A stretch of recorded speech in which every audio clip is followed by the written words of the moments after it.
Turning now to politics, President Joe Biden delays his trip abroad in a last-minute effort to save his massive spending package.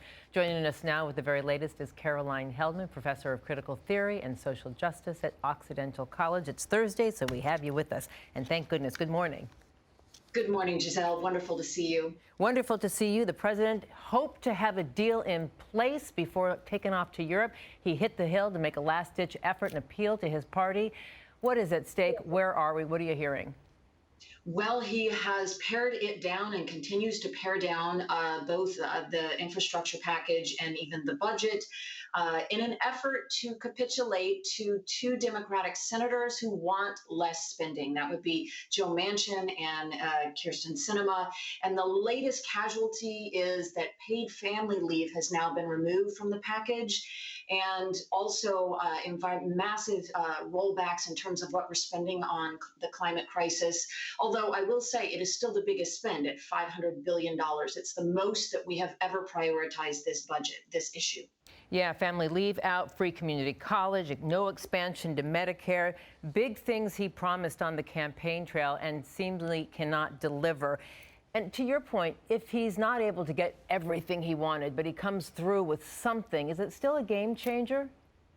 It's still a game changer in the sense that we have never spent this much on the climate crisis. We have never invested this much in the care economy. So yes, it's definitely a paradigm shift in the way in which we view government as being more of a social safety net and also addressing climate change. It's certainly not what progressives wanted to happen. But again, at the end of the day, this is politics. This is about compromise. What is odd about this is that it's Biden compromising with his own party rather than compromising with Republicans. Right. And how, if he's not able, Caroline, to pass this, if the party will not unify for this final deal with all the cutbacks, how will this impact the president and the party in the midterms, particularly with his poll numbers historically low? You know, the midterm elections are always terrible for the sitting president. You see this big swing in the House, right, in the midterm elections. Whenever a president has an approval rating below 50%, there's a swing of about 37 seats. So if he doesn't get this passed, this would be kind of catastrophic for the party going into the midterm elections. And speaking of such, the Virginia governor's race is also heating up. Almost at a dead heat between Glenn Youngkin and Terry McAuliffe. And President Biden, as you know, made an appearance this week. This is not just about Virginia. This has national implications. How is it looking, and what should we derive from this? Well, it shouldn't be this close. This should be Terry McAuliffe's race or win. In the state of Virginia, no Republican has won statewide office in 12 years. So why is it so close? There appears to be a high level of apathy. And this has something to do probably with Biden's and the party's lower ratings right now. At the end of the day, though, this is really the first election that we get after a presidential election that signals to the country how the party in power is doing. And the fact that this race is so close is really an indictment of Biden not having high approval ratings at this moment in time. All eyes on Virginia for sure. Okay, let's turn now to the investigation into the January 6th attack on the Capitol. 5 members of Congress have been alleged to be involved, including former President Trump, in the planning of this attack. Could criminal charges be filed against them?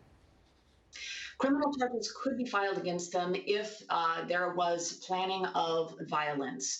And I will say that these members have pushed back and said, look, we weren't planning violence on that day. We were planning a march, and we were planning to vote against certifying the election. Now, obviously, that's not what happened that day. So the question is, what could they have known about the violence that day, whether or not it would have turned into a violent insurrection? And at the end of the day, Donald Trump and Steve Bannon are using the process to drag this out so they don't have to tell the truth about what happened that day. And that really raises some red flags about why it is that they don't want to share information about their planning the night before and the weeks leading up to that event. Well, as Steve Bannon and others defy subpoenas, 5 former White House staffers are voluntarily talking to the January 6th committee. What does that tell you? Well, it probably means that we will learn a lot of information about the planning that happened at the Willard Hotel the night before with Steve Bannon and with Donald Trump. Obviously, his rhetoric the next day has been connected to the violence. So the question is whether or not that was intentional and planned, and whether or not they could have predicted the violence that would happen the next day. Do you think Merrick Garland will hold him accountable? I think that there will be more action on this than we typically see. He was coy about it when he appeared before Congress, and they asked whether or not he would be holding Steve Bannon accountable. I would think that they would want to use Bannon as an example in order to ensure that we get to the bottom of what happened in the planning leading up to the violent insurrection. Listen, I have just 30 seconds. I know you can answer this in record time. I want to turn to local politics just for a second and the bribery charges against Mark Ridley Thomas. What is at stake here?